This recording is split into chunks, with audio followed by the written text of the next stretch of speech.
ఆంధ్రప్రదేశ్‌లో social media నియంత్రణ కోసం ఒక కొత్త చట్టాన్ని తీసుకురాబోతున్నట్టుగా నిన్న కేబినెట్ సమావేశం ద్వారా అర్థమవుతుంది. పైగా ఒక స్పెషల్ టాస్క్ ఫోర్స్‌ని కూడా ఏర్పాటు చేయబోతున్నారన్న విషయం కూడా అర్థమవుతుంది. ఈరోజు అన్ని పేపర్‌లో కూడా ఆ వార్త రాశారు. అయితే ఈనాడు, ఆంధ్రజ్యోతి ఏమో పాజిటివ్‌గా రాశారు. సాక్షి పేపర్ ఏమో నెగెటివ్‌గా రాసింది. సరే వీళ్ళెందుకు నెగెటివ్‌గా రాశారు? వీళ్ళెందుకు పాజిటివ్‌గా రాశారు?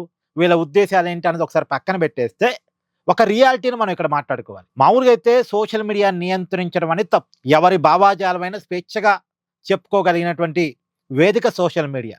కాకపోతే ఈ మధ్య కాలంలో కొంతమంది మాటలతో రెచ్చిపోకుండా బూతులతో రెచ్చిపోతున్నారు. ఇప్పుడు మాటలు వేరు, బూతులు వేరు. మాటలు పదునుగా ఉండొచ్చు, గట్టిగా ఉండొచ్చు, కానీ బూతులు అది తప్పు కదా. సోషల్ మీడియాలో తొందరగా ఫేమ్ సంపాదించడం కోసం ఇష్టం వచ్చినట్టుగా మాట్లాడటం, ఇష్టం వచ్చిన పదజాలాన్ని వాడటం అనేది తప్పు. భావ ప్రకటన స్వేచ్ఛ ఉంది అన్నది నిజమే, కానీ దానికి ఒక పరిధి ఉన్నదన్నది నిజమే. ఆ పరిధిని వాళ్ళు మర్చిపోతున్నారు సోషల్ మీడియాలో.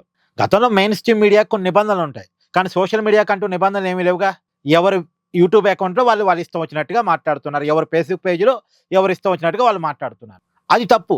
సగం సగం నాలెడ్జ్ తోటి, సగం సగం నాలెడ్జ్ చెప్పినా పర్లేదు, లేదు ఒక రాజకీయ పార్టీకి ఒత్తాస పలికినా పర్లేదు, ఇంకో రాజకీయ పార్టీని క్వశ్చన్ చేసినా పర్లేదు, తప్పులేదు. ఎవరి అభిప్రాయం వాళ్ళది. కానీ అభిప్రాయాన్ని సూటిగా, స్పష్టంగా, క్లియర్గా, లాజిక్తో చెప్పాలి తప్ప బూతులతోటి అవతల వాళ్ళని పర్సనైజ్గా క్రిటిసైజ్ చేయడంతో చెప్పకూడదు.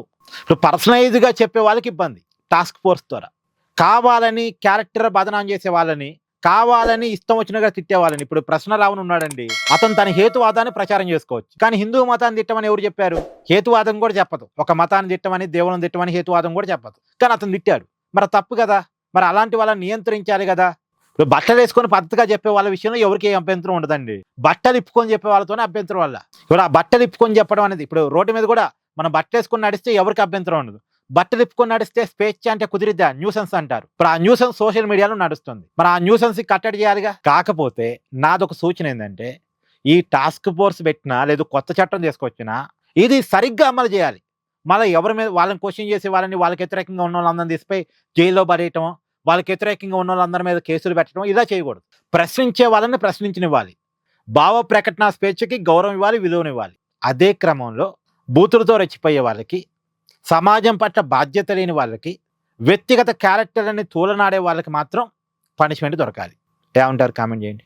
Please do like, share and subscribe this channel.